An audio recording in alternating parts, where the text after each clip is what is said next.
Saludos a todos, les habla Wilmer Sanz. Damos inicio a un ciclo de 4 presentaciones introductorias al tema de visión industrial, que no es otra cosa que la aplicación de herramientas de visión por computadora en el ámbito de la robótica industrial. Este grupo de 4 seminarios contempla las siguientes presentaciones: captación, preprocesamiento, segmentación y descripción, iniciando de inmediato con la presentación de captación. El contenido de esta presentación abarca la introducción de conceptos básicos, la definición de lo que es adquisición y caracterización de imágenes digitales, la importancia de la iluminación en el proceso de adquisición,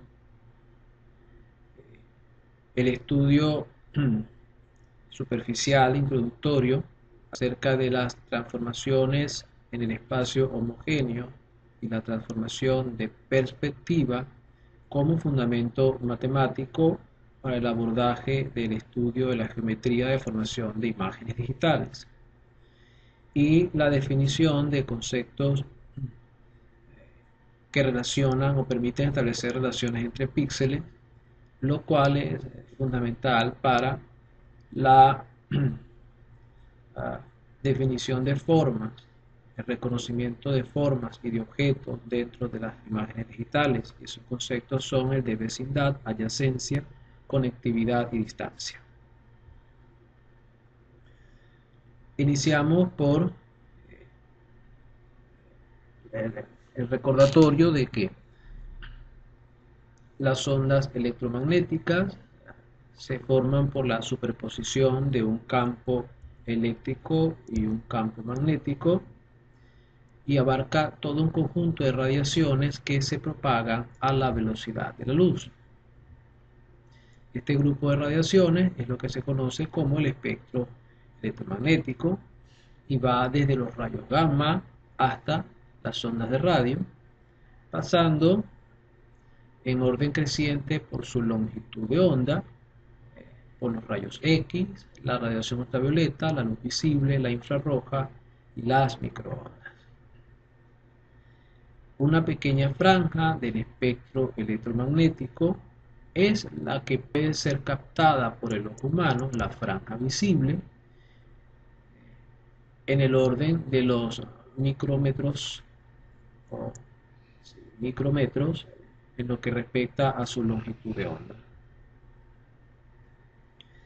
Esta franja visible tiene diferenciación dentro de sí misma porque el parámetro de la longitud de onda no permanece constante, siendo que se manifiesta con el color rojo aquella sección donde la luz visible tiene mayor longitud de onda, que es el espacio o distancia entre dos crestas consecutivas o dos valles consecutivos, disminuyendo esa longitud de onda en la luz que se observa con color naranja, amarillo, verde, azul y finalmente el violeta o índigo.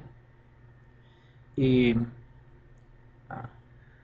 longitudes de onda menor dan lugar a radiaciones que ya no son percibidas por el ojo humano, correspondiente ya a la radiación ultravioleta. Tampoco percibe los humanos radiaciones con longitudes de onda mayor a las del color rojo, y entramos en ese caso en el campo de la radiación infrarroja. La longitud de onda y la frecuencia se relacionan por su producto en un valor constante que es la velocidad de la luz, y esa constante pues se mantiene en razón de que a medida que disminuye la longitud de onda pues aumenta la frecuencia y el poder de penetración o la energía de la radiación. Esta simple relación, esta simple ecuación, velocidad de la luz igual a lambda por F, pues permite caracterizar el poder de penetración y de la longitud de onda a través del valor constante de 3 por 10 a la 8 metros por segundo, que es el de la velocidad de la luz.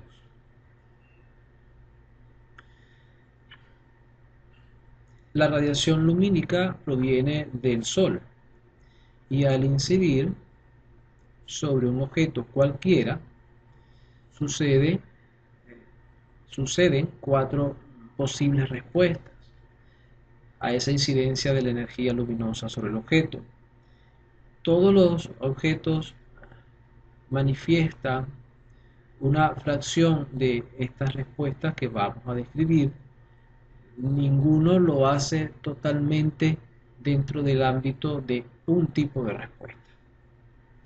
Las respuestas que he estado mencionando son la de transmisión de la radiación luminosa, lo que se entiende como la propiedad de que la radiación incidente atraviese el objeto y emerge fuera del mismo, pero esa travesía la hace con una desviación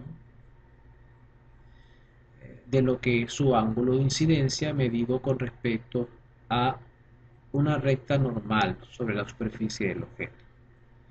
Es el fenómeno que se observa cuando un lápiz, un bolígrafo está dentro de un vaso de agua transparente y observamos la imagen cual si estuviese quebrada, la imagen del lápiz o del bolígrafo dentro del vaso.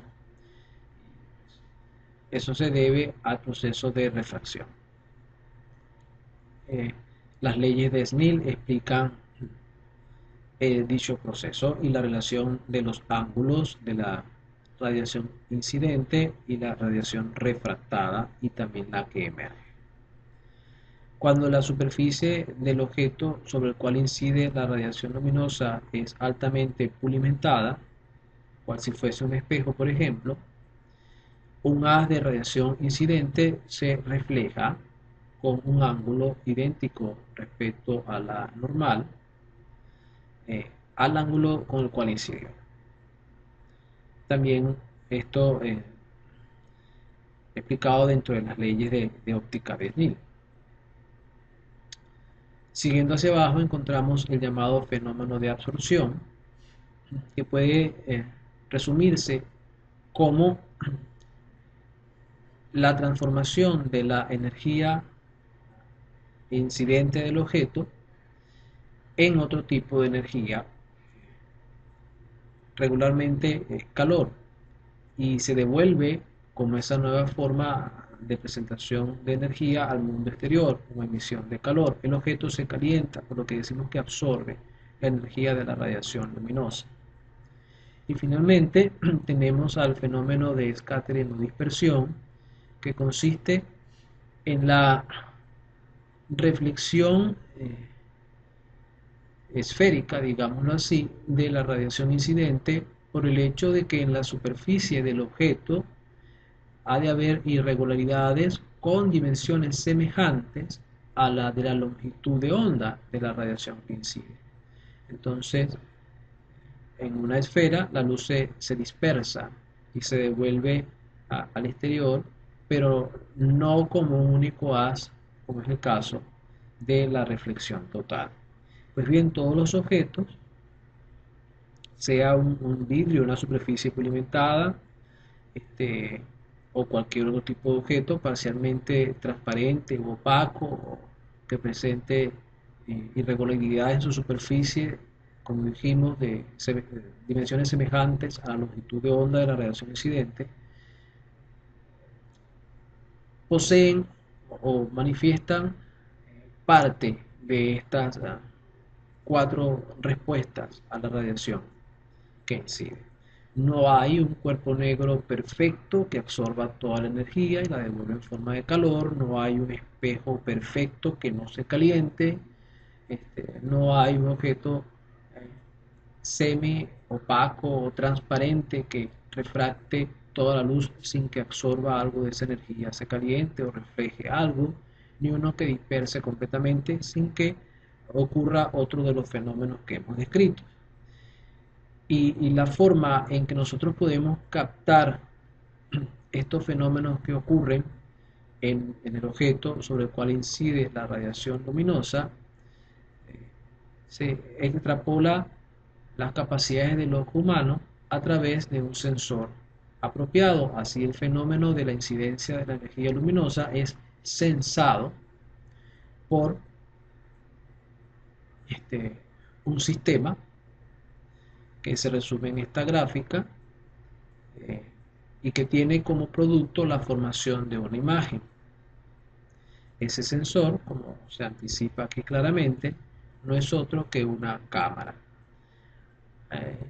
A los propósitos o fines de la visión industrial, la aplicación de la visión artificial, visión por computadora en el ámbito de la robótica industrial, el tipo de cámaras utilizadas es las llamadas cámaras digitales o CCD, que hoy día son de hecho las más comunes por venir integradas en los dispositivos de telefonía móvil, de manera que cualquiera posee una cámara digital hoy día.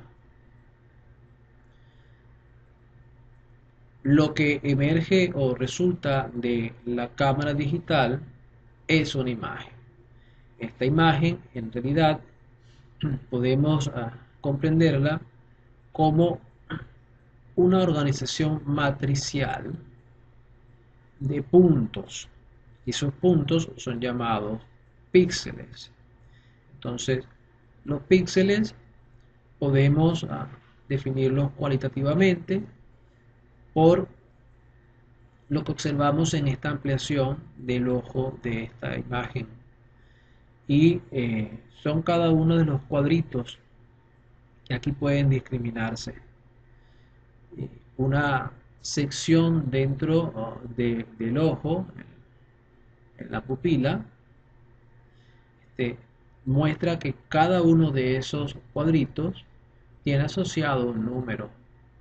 El número que tiene asociado es lo que se conoce como intensidad de la radiación luminosa y nos ofrece una información, ese número, acerca de la energía que está incidiendo y que está incidiendo sobre el objeto y formando la imagen. Eso es lo que estamos captando. El píxel formalmente es la menor unidad de información de la imagen, ya que si este zoom lo ampliáramos todavía más y más y más hasta abarcar completamente los límites de un solo cuadro, no habría una ampliación ulterior o una ampliación mayor que nos arrojara diferenciación alguna. En este orden de magnitud, pues esta ampliación hace visible a las cuadrículas que llamamos píxeles. Y ampliando un poquito más, podremos observar un grupo de píxeles con tonos diferentes. Esos tonos diferentes, gris claro, gris oscuro, negro, blanco, es la intensidad de la radiación luminosa. Pues bien, si el zoom o acercamiento aumenta demasiado, aumenta mucho, de manera que ya no podamos distinguir una variación de tono, una variación de la intensidad, estaremos en los límites de lo que es un píxel y no habrá un acercamiento mayor que arroje mayor información, que arroje nueva información. Por eso el píxel se define como la unidad de mínima información de la imagen digital y esa unidad de información lo que nos presenta en forma numérica es una cantidad de radiación capturada en la escena. Y los píxeles entonces equivalen a un grupo que conforma una matriz y la imagen digital no es más que eso. Una matriz de píxeles, cada uno de ellos identificado por su posición en la matriz, en este caso M aludiendo al número de filas y N al número de columnas en el cual se encuentra el píxel y el mismo pues tendrá asociado un valor. Ya hablaremos de inmediato, vamos a hablar del significado de esos valores. Primero, presento unos conceptos: profundidad del píxel, el número de bits con que es representado cada píxel; resolución espacial, las dimensiones mínimas que pueden ser observadas en la imagen digital. Estos dos primeros, el número de bits con el que es representado cada píxel, se refiere al número que está asociado al píxel en cuestión. Y para ponerlo en el contexto que vamos a utilizar de inmediato, si el número es un valor entre 0 y 255, Entonces, se trata de que en el píxel se puede hablar de 256 niveles de intensidad de la radiación luminosa, un número entre 0 y 255, y eso es un valor que se obtiene como 2 a la 8, y el número de bits entonces asociado a la profundidad de píxel es 8 en este caso, ¿verdad? Si fuese 10, entonces hablaríamos de discriminar 1024 valores de la intensidad luminosa, y 10 sería la profundidad del píxel. Y lo que les decía, las dimensiones mínimas que pueden ser observadas en la imagen digital corresponden a una relación de escala establecida entre un píxel y un valor real, pues, de la imagen. Y si aumentamos más allá de los límites del píxel, no habrá información nueva ni sobre la distancia a la que estamos incrementando, el acercamiento que estamos haciendo sobre el objeto físico en la realidad, ni tampoco sobre la intensidad.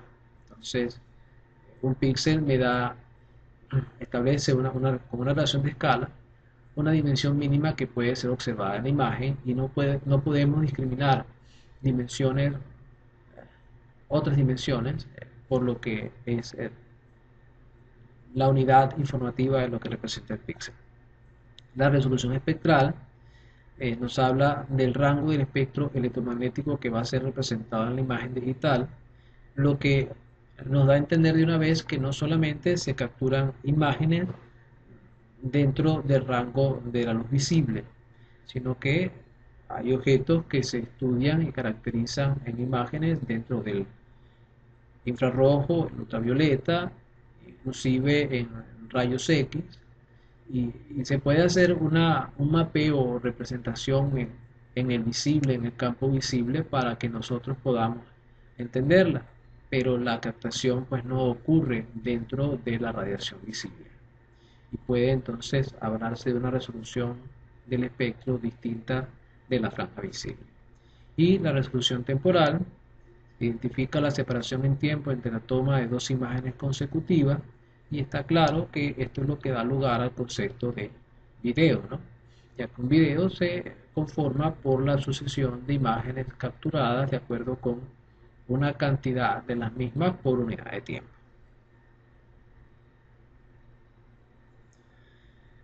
Eh, para describir las características de las imágenes digitales, entonces dejemos sentado lo que son las imágenes en gris.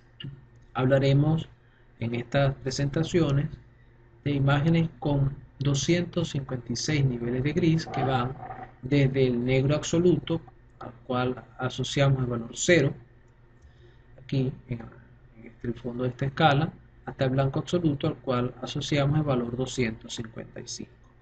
Entonces, un píxel con un gris perfecto o intermedio tendría asociado un valor igual a 128, por ejemplo, ¿no? No es lo mismo el caso que tenemos aquí a la derecha, que es una imagen en gris, pero que ha sido mapeada a color. Seguimos hablando de 256 tonos, en este caso, que van desde el violeta al rojo, pero equivalente a las 256 intensidades de la escala de grises.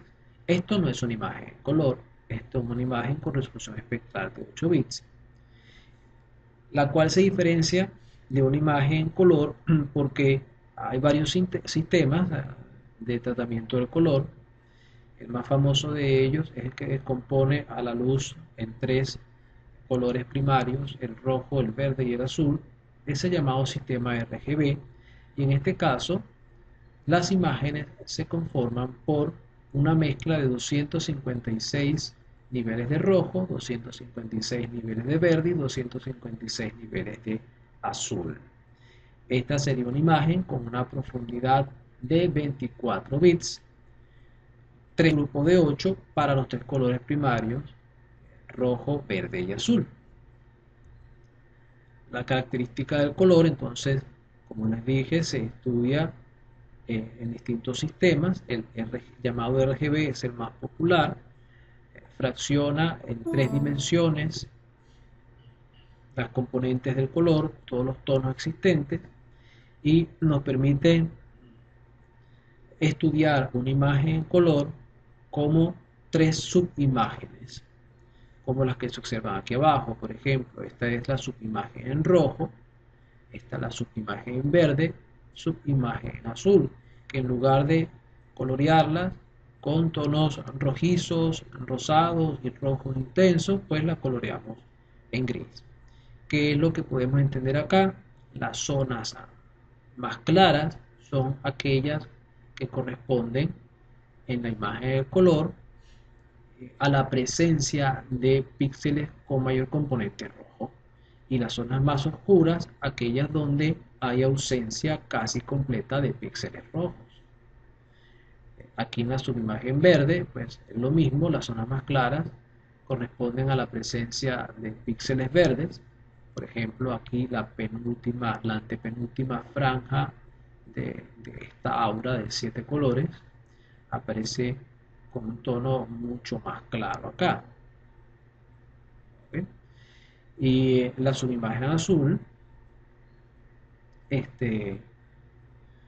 pues muestra el azul interno, el círculo interno azul tan claro que prácticamente casi no se observa, pero a continuación viene el amarillo y es el que aparece aquí como negro, con ausencia de azul. El tono azul que observamos es el que aparece aquí relativamente claro. Entonces, una imagen en color puede estudiarse como tres imágenes en gris, en niveles de gris. Y por esta razón, el resto de estas presentaciones se apoya únicamente en el estudio de imágenes en escala de grises, comprendiendo que la característica del color simplemente significa un estudio o tratamiento por triplicado. Bueno, la energía incidente, lo que llamamos los 256 niveles de intensidad, es lo que se conoce como radiancia de la escena. Es la intensidad, es la radiancia de la escena, es el producto de la radiación, cantidad de luz recibida, y la reflectancia, que es la cantidad de luz reflejada. Es un valor, aquí reza que en la irradiación va entre menos infinito y más infinito, la reflectancia entre 0 y 1, pero nosotros en una escala normalizada de 0 al 1 hacemos corresponder esto a 256 niveles de intensidad o niveles de gris. El tema de la iluminación es de importancia fundamental en el proceso de captación en robótica industrial, porque la cámara emula el sistema de la visión para los robots. Y gracias a esa visión ocurre una toma de decisiones respecto al lugar donde se captura un objeto y posteriormente se programa a donde se lo traslada. Pero si la iluminación es deficiente o es excesiva, pues la identificación del objeto puede hacerse confusa, puede confundirse con sombra o pueden perderse detalles que desean apreciarse. Entonces, es necesario conocer un poco mejor los distintos tipos de iluminación de la escena que es capturada por una cámara, y la primera de ellas es la que se presenta en esta lámina, que es la iluminación direccional, donde la fuente luminosa está intercalada entre la cámara y el objeto, pero con una direccionalidad en forma oblicua, ¿no? Dependiendo del ángulo de esta direccionalidad de la fuente luminosa, se pueden o no apreciar detalles, como aquí se observa, ¿no? Detalles sobre la tridimensionalidad del objeto, que pudieran ser relevantes para la captura o pudieran no serlo. Pero pues tenemos la posibilidad de jugar con este ángulo de inclinación para obtener imágenes como esta o como esta de un mismo objeto. Y otros criterios dirán cuál es la mejor para un fin específico. La llamada iluminación difusa o generalizada no tiene en realidad una ubicación preferente de la fuente luminosa, sino que nos apoyamos en la reflectancia del techo, del piso y de las paredes para minimizar o uniformizar la generación de sombras y obtener una apreciación bastante gruesa o general de los objetos, ¿verdad? Se obtienen imágenes como las aquí observadas, donde se pueden apreciar algunos detalles sobre la superficie de los objetos, pero quizás no con toda la eficiencia o claridad que podrían apreciarse con una iluminación como la anterior o la direccional. Eh, Esta sería la iluminación por defecto de una escena en la cual descuidamos la ubicación de la fuente luminosa y la calidad de las imágenes que se obtienen son como la calidad como la de las que aquí se observa. La llamada iluminación a contraluz, en ella la fuente luminosa se ubica detrás del objeto luminoso, perdón, y después va la cámara, lo que nos permite generar imágenes como estas, tipo siluetas, más que nada en blanco y negro. La característica del color aquí pierde relevancia y se hacen evidentes o saltan a la vista perforaciones del objeto. Entonces, si la intención es descubrir perforaciones en el mismo, el tipo de iluminación más apropiado es la iluminación a contraluz. También útil si lo que se desea es ah, obtener la silueta del objeto, ¿ok? Aunque no tenga perforaciones, con imágenes binarias en blanco y negro, donde se atiende únicamente a la forma exterior del objeto. La iluminación oblicua y la iluminación estructurada son dos tipos que permiten eh, captar la tridimensionalidad de los objetos. No olvidemos que una imagen es una representación bidimensional del mundo y de escenas tridimensionales. Entonces los objetos tienen tres dimensiones y la dimensión de profundidad, la altura de los mismos, puede soslayarse o minimizarse en la captura de la imagen si no hay una iluminación apropiada. Y estos dos tipos de iluminación maximizan la posibilidad de capturar esa tridimensionalidad. Cuando se exagera la iluminación direccional, el ángulo de inclinación de la fuente luminosa es respecto a la vertical es cercano a los 90 grados, entonces se obtienen imágenes como esta, donde se evidencian por las sombras características tridimensionales. Y la estructurada, hecha a mano de una rejilla interpuesta entre la fuente luminosa y el objeto, de manera que también se hacen patentes o evidentes características tridimensionales del objeto que está siendo capturado por la cámara. Finalmente tenemos el tipo de iluminación llamada dark field, de campo oscuro, en el cual entre el objeto y la fuente luminosa se interpone una pantalla. No cualquiera, es una pantalla que tiene la forma y dimensiones semejantes a la del objeto que se está capturando por la cámara. Y esto produce el llamado efecto corona. Es útil para un tipo de objetos en los cuales se puede observar una zona exterior transparente, emulando lo que ocurre en los eclipses de sol, donde entre el sol, que aquí sería la fuente luminosa, y lo que nosotros vemos desde la Tierra, se interpone la luna. La luna tiene una forma semejante al sol y está ubicada a una distancia de la Tierra tal que lo cubre casi completamente a la vista, haciendo evidente lo que es la corona solar. Bueno, entonces aquí se hace evidente el exterior de la superficie del objeto, que si es transparente, reproduce el llamado efecto corona. Entonces también es útil para un tipo de objeto determinado y es intencionado el uso de este tipo de iluminación. Conocido esto, nosotros podríamos decidir cuál iluminación es más conveniente al momento de capturar una escena para caracterizar después con la imagen así a un objeto y poder ubicarlo y que el robot decida. Y si descuidamos el tema de la iluminación, pues seguramente tendremos que emplear más tiempo y esfuerzo en el uso del algoritmo para interpretar cabalmente la existencia de objetos dentro de una imagen digital.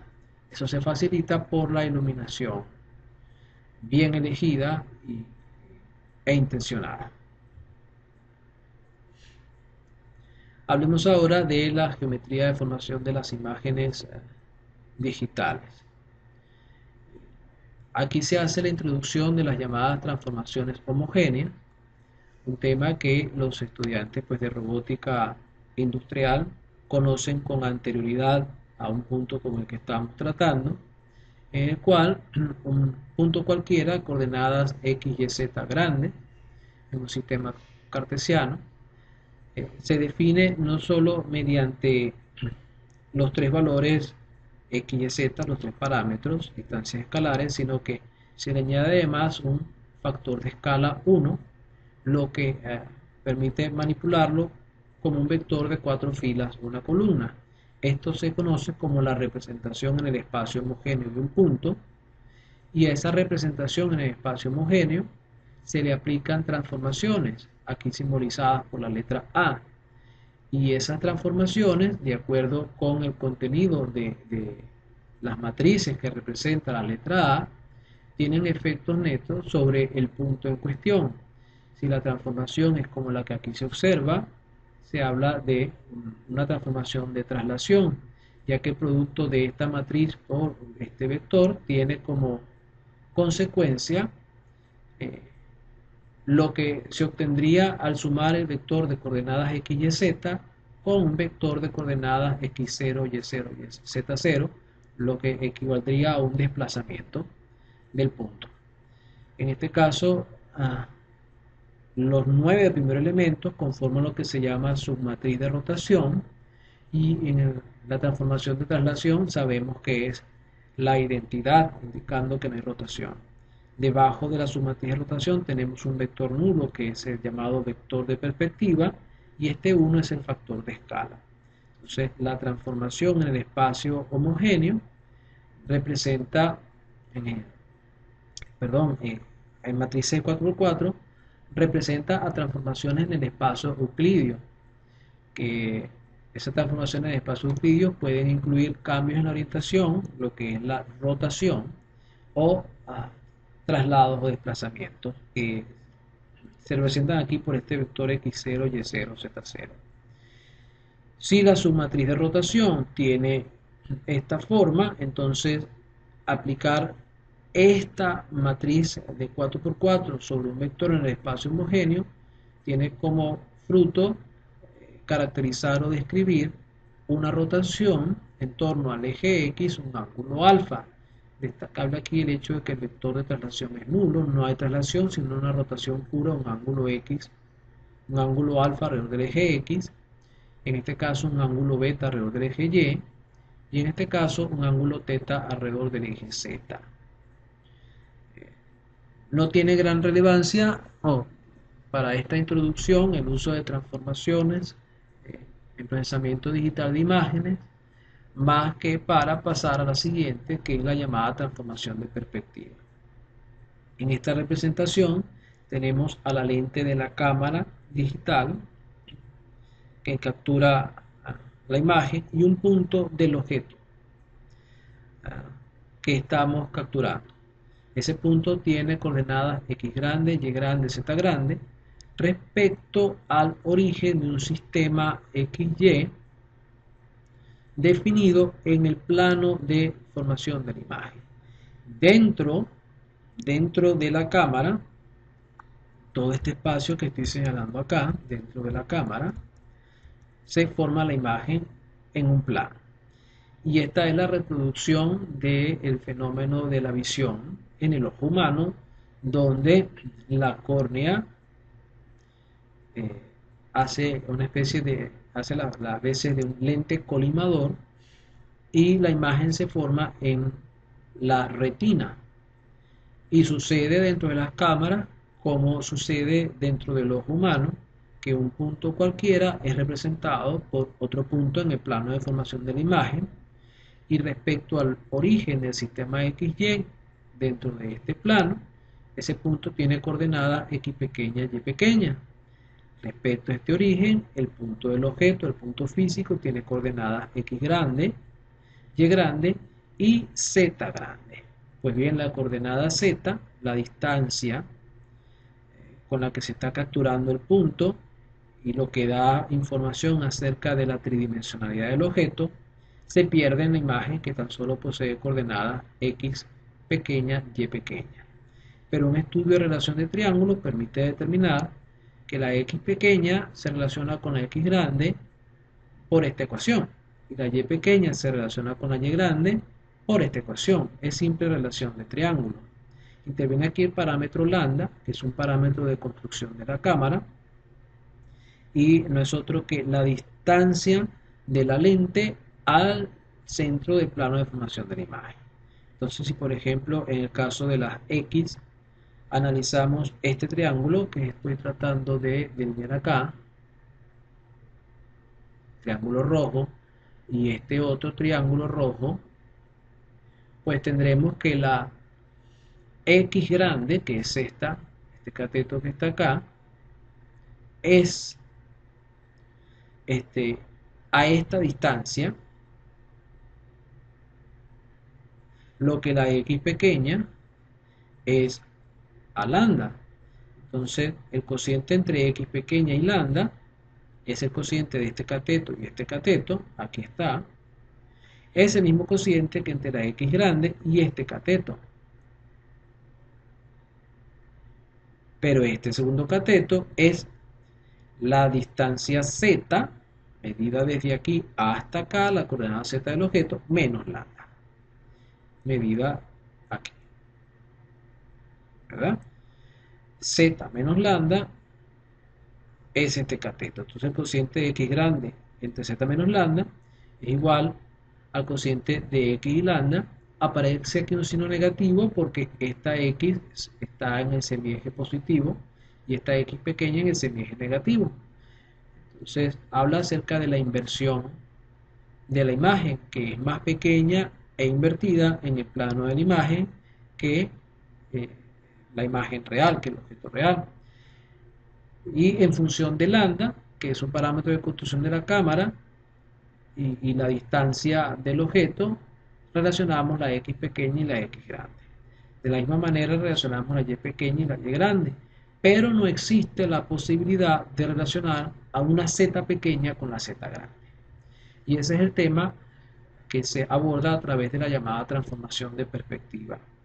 Un punto cualquiera, coordenadas X, Y, Z, se representa en el espacio homogéneo como UDBH, así, X, Y, Z multiplicadas por el factor de escala K y una nueva coordenada que es dicho factor de escala.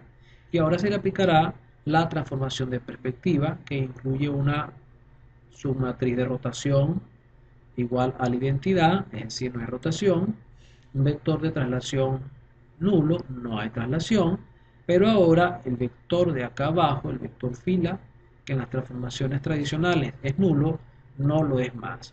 Es un vector que tiene el tercer elemento a el parámetro 1 menos a parámetro lambda dentro de este factor menos 1 sobre lambda y es llamado vector de perspectiva.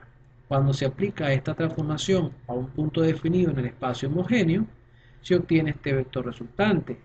Y este vector resultante, cuando se le divide el último, cada uno de sus elementos, kx grande, ky grande, kz grande, entre lo que vendría a ser el factor de escala, que es esto que está acá, se obtiene ni más ni menos la x pequeña, la y pequeña y algo que podría entenderse como la z pequeña.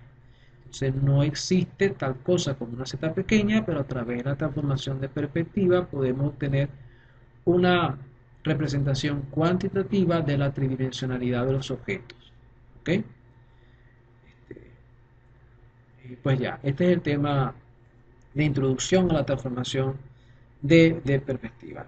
Algo que requiere obviamente profundizarse con un estudio matemático más riguroso y formal que lo que simplemente aquí se está introduciendo. Y ya casi para finalizar esta presentación, hacemos la introducción de 4 conceptos de relaciones entre píxeles. El primero de ellos es el de vecindad, en torno a un píxel que llamaremos central, que es el que tiene color aquí claro, próximo al blanco, un azul muy claro, un celeste. Definimos como píxeles vecinos con vecindad 4 los que se encuentran en la disposición de una cruz alrededor del píxel central. Aquí se les ha asociado los números 1, 2, 3, 4. Pues también son vecinos estos que estoy aquí marcando, pero al no estar dispuestos en esta cruz alrededor del píxel central, se dice que no satisfacen la vecindad 4. Entonces no son vecinos de acuerdo con el concepto de vecindad 4, pero sí lo son de acuerdo con el concepto de vecindad 8. Estos 8 píxeles son vecinos con vecindad 8 respecto al píxel central, más solamente estos 4 son vecinos de acuerdo con el concepto de vecindad 4. El concepto de vecindad permite construir otro para avanzar en la relación entre píxeles más complejo, que es el concepto de adyacencia. Así como hay dos tipos de vecindad, se definen dos tipos de adyacencia. El primero de ellos, adyacencia 4. Un píxel es adyacente a otro con adyacencia 4 cuando primero satisface la vecindad 4 y segundo, los niveles de gris están dentro de un rango R definido. Entonces, atendamos aquí al ejemplo de la derecha, después podremos abordar el de la izquierda, donde definimos este rango de intensidades de 24 a 28. Entonces, el píxel central que tiene intensidad 26 es vecino con vecindad 4 de este píxel con intensidad 28, de este con intensidad 18, de este con intensidad 20 y de este con intensidad 23, pero es adyacente con adyacencia 4 solamente a este, porque solamente este de los 4 vecinos tiene una intensidad dentro del rango definido. ¿Okay? Si restringimos la definición de este rango a 25, 26, 27, entonces este píxel con intensidad 26 tiene 4 vecinos, pero no tiene ningún píxel adyacente, lo que es una idea y nos permite concluir, quizás precipitadamente, pero es un primer criterio de conclusión, que los 4 píxeles vecinos no son adyacentes, por lo que la esperanza de que ellos formen parte de un mismo objeto capturado dentro de la imagen, pues es mínima o de hecho inexistente. Aquí tenemos el caso de una imagen binaria con solamente dos niveles de intensidad, el blanco el 1 y el negro el 0.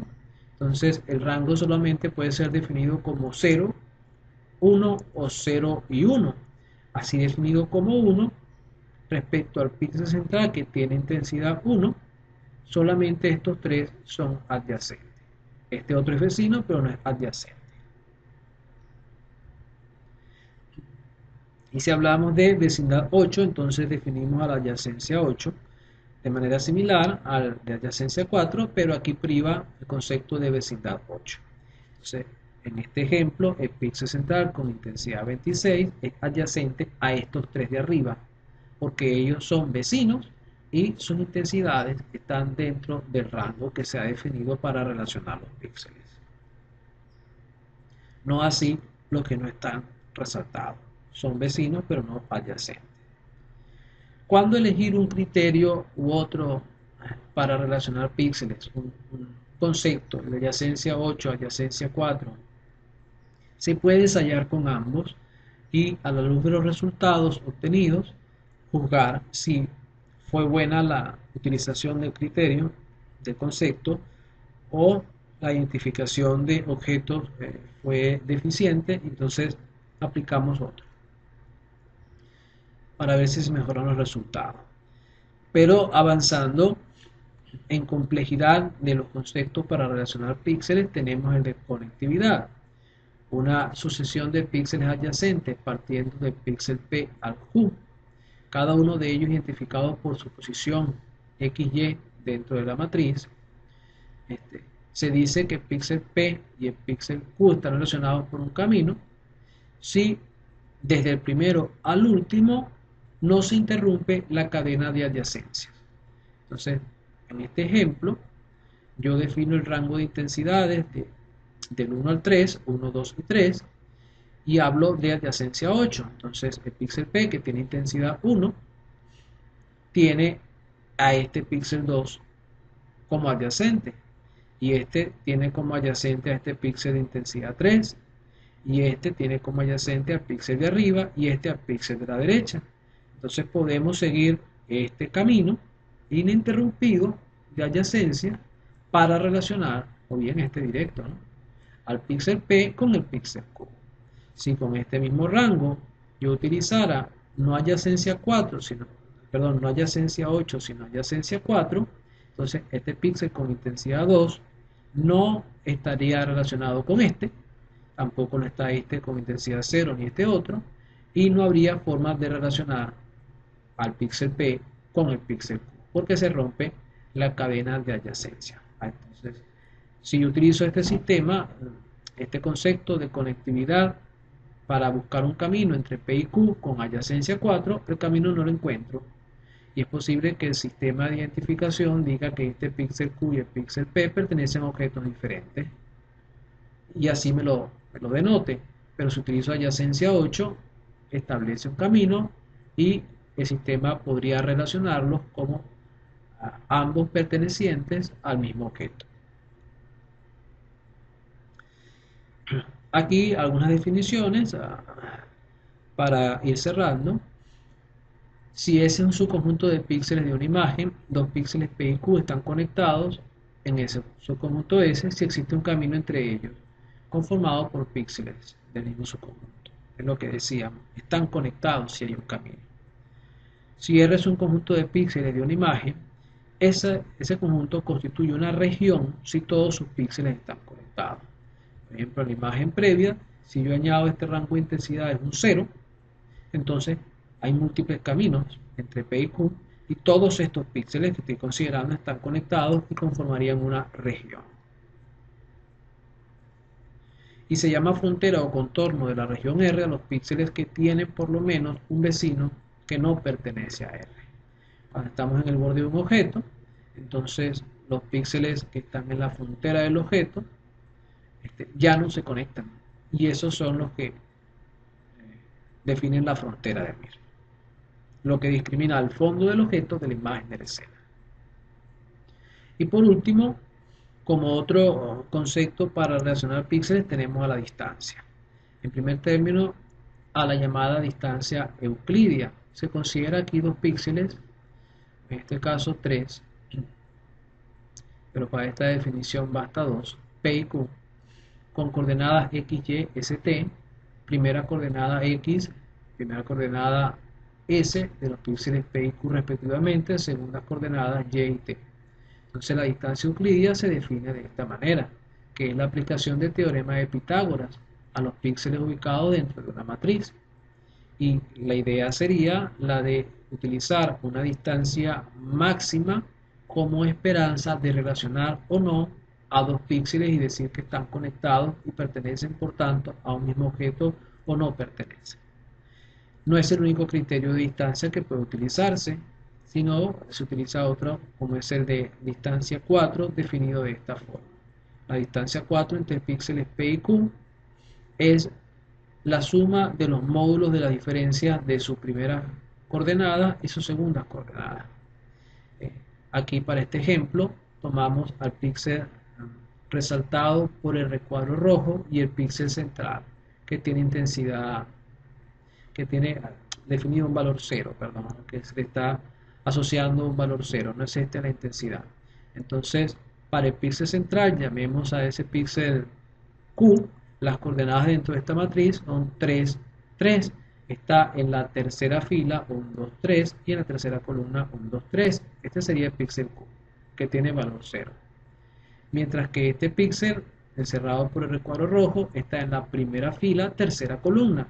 Entonces, ese es el píxel P y sus coordenadas son 1, 3. Cuando aplicamos la definición, tengo el módulo de 1 menos 3 más el módulo de 3 menos 3, lo cual da 2. Por eso a este píxel se le coloca un 2, diciendo que él tiene una distancia 4 igual a 2 del píxel Q. Y todos los que tienen el número 2 en rosado tienen distancia 4 igual a 2. Todos los que tienen un 1 en color azul celeste tienen distancia 4 igual a 1. Todos los que tienen 3 en color amarillo tienen distancia 4 igual a 3. Y todos los que tienen 4 con color rojo o rosado intenso tienen distancia 4 igual a 4 respecto al píxel central, que con relación a sí mismo tiene distancia 4 igual a 0, obviamente. Y por último, otra posibilidad es utilizar no distancia euclidiana ni distancia 4, sino distancia 8, definida no como la suma de la diferencia de los módulos de las coordenadas, la suma de la diferencia de los módulos, la suma de los módulos de la diferencia, sino como el mayor valor de los módulos de la diferencia. Entonces, si aplicamos esta definición tal como aplicamos en el caso anterior, tengo que todos los que están coloreados con 1 alrededor del 0 tienen distancia 8 igual a 1 respecto al píxel central. Y todos estos de la periferia tienen distancia 8 igual a 2. La idea sería, por ejemplo, cómo establezco yo una relación entre el píxel central y este píxel. Bueno, si yo digo, deben haber entre ellos una distancia que no supere tal valor. Si se trata de distancia 4, entonces un píxel se relaciona con otro si la distancia 4 entre ellos no supera 4, por ejemplo. Entonces, pues los píxeles que están más allá de esta región aquí mostrada, difícilmente podríamos relacionarlo con este, mientras que todos los que tienen distancia 4 menor o igual a 4, pues podríamos relacionarlos a los de este criterio. Y lo mismo si utilizamos distancia 8.